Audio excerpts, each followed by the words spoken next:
這條狗狗戴上貴族皇冠，傲娇地走出门，一群隨从緊跟其後。他站在城堡高處，雄視八方。女孩幫他繫上象徵權力的披風，他果斷舉起前爪揮了揮，隨從們立馬激動地高呼萬歲。別看狗狗有權有勢，其實他一點也不開心，因為他最愛的主人老公爵剛剛去世。雖然把爵位和遺產都留給狗狗，可這並不是狗狗想要的。對於一條狗而言，主人就是他的全部，他根本不在乎什麼榮華富貴，但狗狗不在乎，有人在乎。這滿臉怨憤的男人是老公爵的侄子萊福伯爵。公爵去世，100塊錢都不給他，他實在不甘心，於是讓老婆黑妞認真地查閱這本母豬的產後護理。你別說，還真讓這婆娘找到了辦法。旺財夫婦迅速找上門，通知狗狗必須要獲得女王的認可，才能合法繼承爵位，並且黑妞早已假借狗狗名義發出邀請，女王將在1周後駕臨城堡參加晚宴。女孩小美一聽，頓時就慌了。狗狗壓根不懂禮儀，萬一得罪女王不肯冊封，這樣的話萊福便能順利繼承公爵之位。為了阻止萊福的奸計，小美只能請來德智體美全面發展的先進婦女，人稱憲文工團小熱巴的賽雕小姐，專門為狗狗培訓禮儀。賽雕稱讚狗狗骨骼驚奇，說它必是狗中龍鳳。狗狗一聽，馬上舉起爪子深表認同。話不多說，培訓開始。第一項是餐桌禮儀，賽雕要求狗狗規範使用刀叉，但話音未落，狗狗直接暴風吸入，把盤子炫個精光。賽雕看狗狗吃相還算優雅，勉強過關。第二項，學習皇家交際舞。賽雕握住狗狗前爪，耐心教它走位。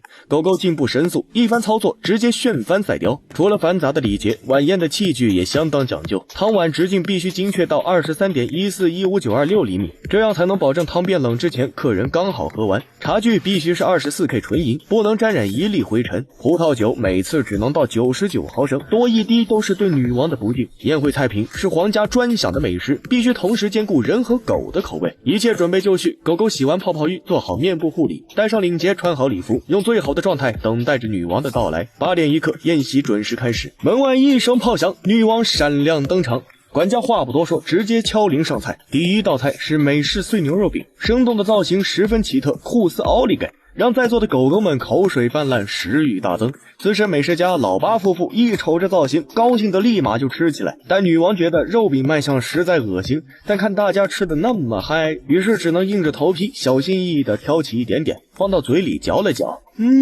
果然奧利給。幹完肉餅，接下來是特色甜品豬腰子聖代。女王毫不猶豫地舀起一勺，骚中帶甜，滋味綿延啊。狗狗看女王吃得這麼開心，心下大定，看來一切都很順利。不久後，晚宴接近尾聲，最緊張刺激的時刻即將到來，狗狗能否得到女王的認可，順利受封為公爵呢？